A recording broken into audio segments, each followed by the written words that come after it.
Seguimos en esta emisión especial de Sin Filtro de una hora. Nos acompaña en el estudio la fiscal general del Ministerio Público, Telma Aldana, y el jefe de la CICIG, Iván Velázquez. Es el turno de Estuardo Zapeta.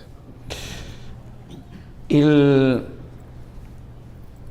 principio empezamos a dialogar y a platicar, no escuché mucho optimismo de parte de ambos en términos de lo que sucedió en el Congreso y lo que podría suceder hacia adelante. De hecho, los números que presenta hoy el diario Prensa Libre tampoco los veo muy optimistas.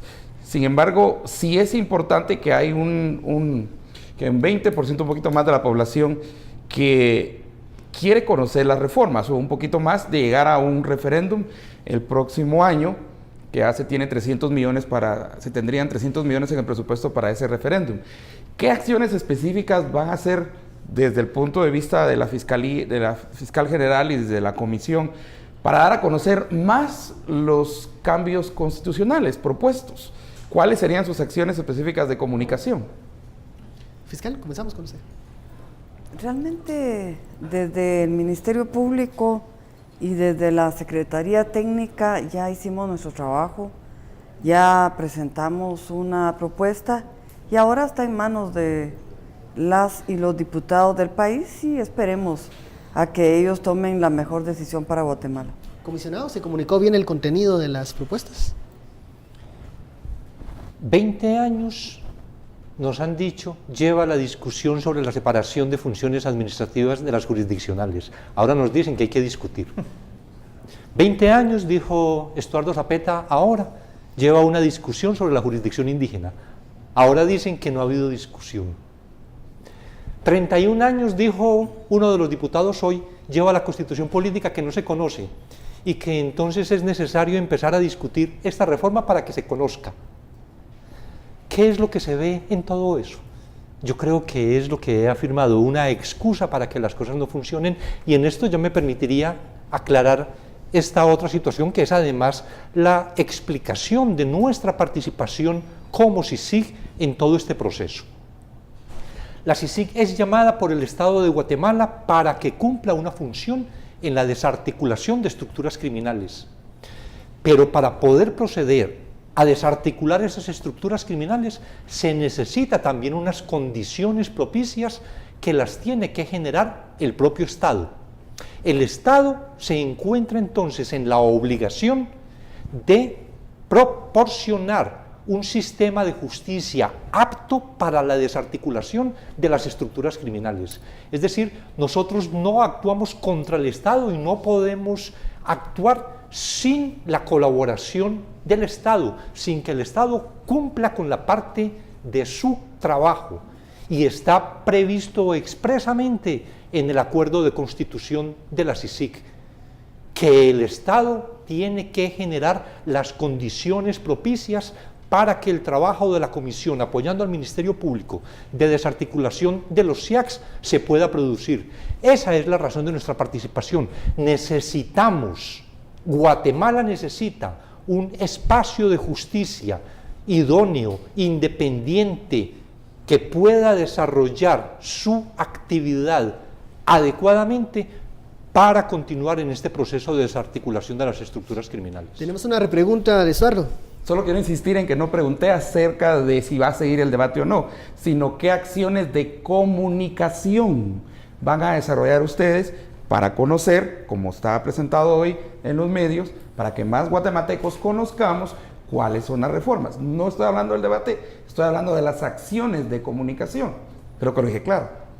Pero se supone que los diputados que han tenido el proyecto desde hace tiempo han debido reflexionar sobre eso, saben de qué se trata, han tenido discusiones, han tenido reuniones de jefes de bloque, ha habido bancadas, hubo invitaciones a la Secretaría Técnica para compartir algunos criterios respecto de eso, porque son dos situaciones diferentes las que también habría que plantear. Una, en el seno propio del Congreso, del que digo, se supone los diputados tienen el conocimiento de qué es lo que están discutiendo, y otro ya el conocimiento de la población, que sería justamente en la segunda etapa, en caso de superar esta del Congreso, que es en la consulta popular. Vamos con Daniel. Si tuviesen que empezar de nuevo todo el proceso, ¿cambiarían algo? Fiscal, ¿cambios? No, ningún cambio. Creo que hemos actuado de buena fe. Esto es muy importante. Y nuestro único interés es fortalecer el sistema de justicia del país para que, como lo indicaba el señor comisionado, se den las condiciones de una justicia independiente que garantice la verdadera desarticulación de las estructuras criminales que han estado desde hace muchos años incrustadas en el Estado de Guatemala.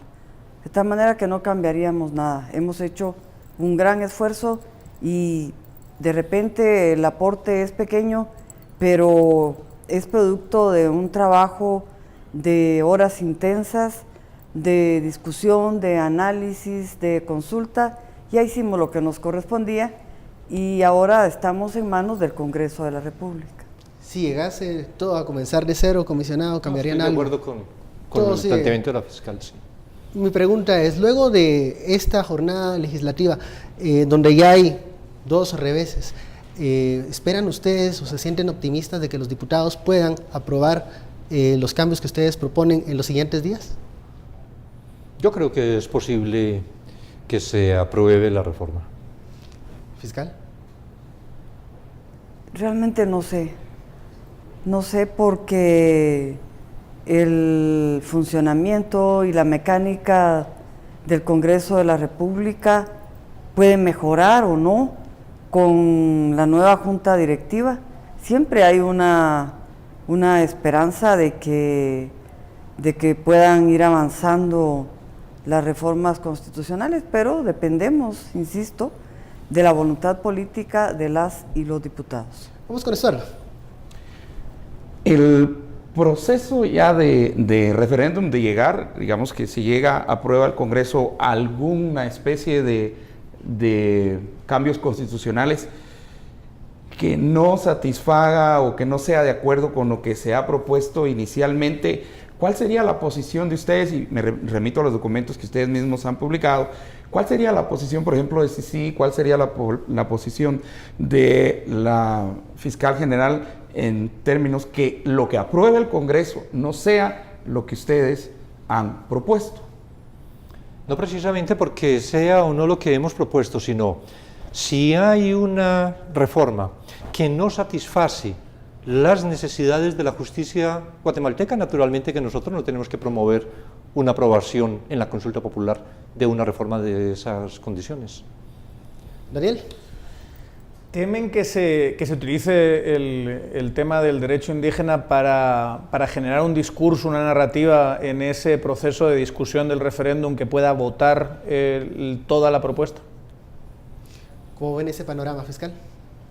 Yo creo que la población guatemalteca está informada y que en el caso de que el Congreso de la República apruebe las reformas constitucionales sin afectar la integralidad de la propuesta, van a ser bien recibidas por la población, que sin duda va a analizar que se tendrán que dar los mecanismos para que la población tenga información certera de cuál es la redacción final de cada uno de los artículos y entonces se pueda emitir el voto por el sí, si fuera el caso.